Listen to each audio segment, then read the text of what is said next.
नमस्कार प्यारे भक्तों, क्या आपने कभी सोचा है कि सिर्फ एक मंत्र आपकी किस्मत बदल सकता है? जी हाँ, सुना है आपने। एक ऐसा चमत्कारी शिव मंत्र जिसे अगर आप इसे पूरी श्रद्धा और विश्वास से सुन लिया तो पैसा अपने आप आपकी ओर खींचने लगेगा।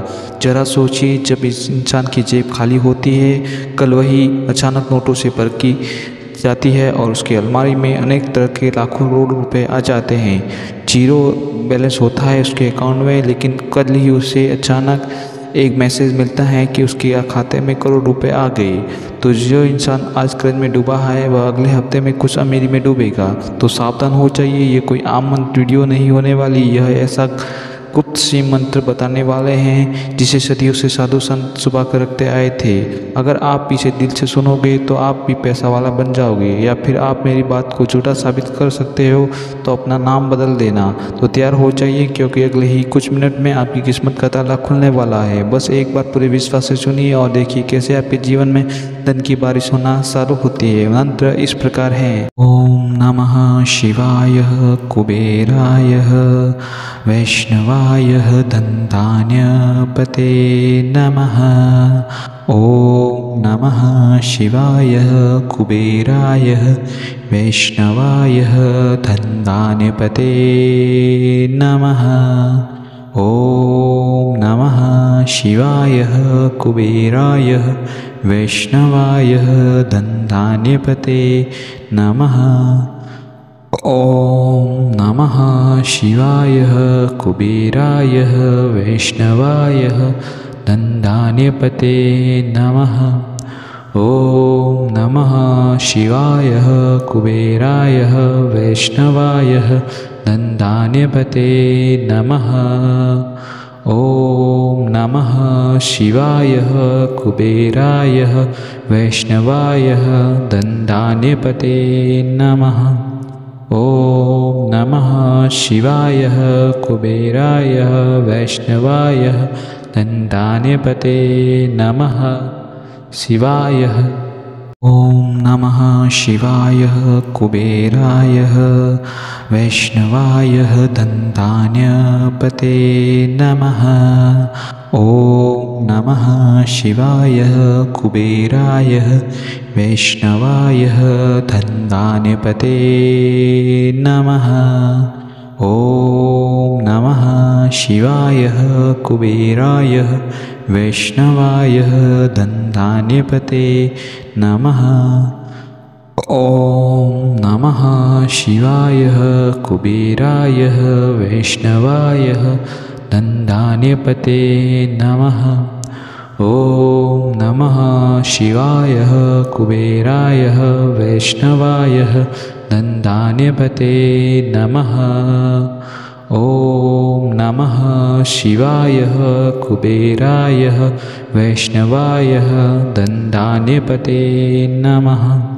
ओम नमः शिवाय कुबेराय वैष्णवाय दन्तान्यपते नमः। शिवाय ओम नमः शिवाय कुबेराय वैष्णवाय दन्तान्यपते नमः। ओम नमः शिवाय कुबेराय वैष्णवाय दन्तान्यपते नमः। ओम नमः शिवाय कुबेराय वैष्णवाय दन्तान्यपते नमः। ओम नमः शिवाय कुबेराय वैष्णवाय दन्तान्यपते नमः। ओम नमः शिवाय कुबेराय वैष्णवाय दन्तान्यपते नमः। ओम नमः शिवाय कुबेराय वैष्णवाय दन्तान्यपते नमः। ओम नमः शिवाय कुबेराय वैष्णवाय दन्तान्यपते नमः। शिवाय ॐ नमः शिवाय कुबेराय वैष्णवाय धन्धान्यपते नमः। ॐ नमः शिवाय कुबेराय वैष्णवाय धन्धान्यपते नमः। ॐ नमः शिवाय कुबेराय वैष्णवाय धन्धान्यपते नमः। ॐ नमः शिवाय कुबेराय वैष्णवाय धन्धान्यपते नमः। ॐ नमः शिवाय कुबेराय वैष्णवाय धन्धान्यपते नमः। ॐ नमः शिवाय कुबेराय वैष्णवाय धन्धान्यपते नमः। ॐ नमः शिवाय कुबेराय वैष्णवाय धन्धान्यपते नमः शिवाय। ॐ नमः शिवाय कुबेराय वैष्णवाय धन्धान्यपते नमः।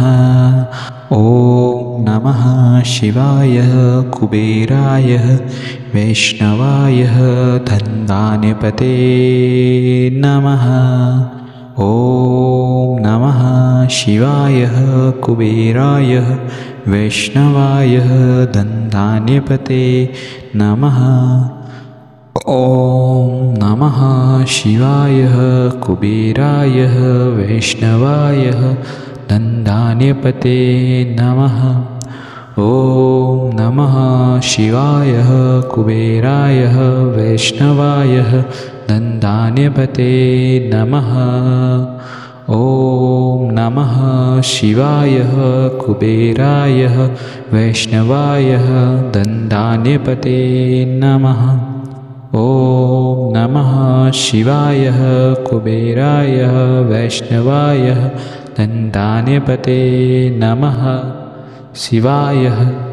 ॐ नमः शिवाय कुबेराय वैष्णवाय धन्धान्यपते नमः। ॐ नमः शिवाय कुबेराय वैष्णवाय धन्धान्यपते नमः। ॐ नमः शिवाय कुबेराय वैष्णवाय धन्धान्यपते नमः। ॐ नमः शिवाय कुबेराय वैष्णवाय धन्धान्यपते नमः। ॐ नमः शिवाय कुबेराय वैष्णवाय धन्धान्यपते नमः। ॐ नमः शिवाय कुबेराय वैष्णवाय धन्धान्यपते नमः। ॐ नमः शिवाय कुबेराय वैष्णवाय धन्धान्यपते नमः शिवाय। ॐ नमः शिवाय कुबेराय वैष्णवाय धन्धान्यपते नमः।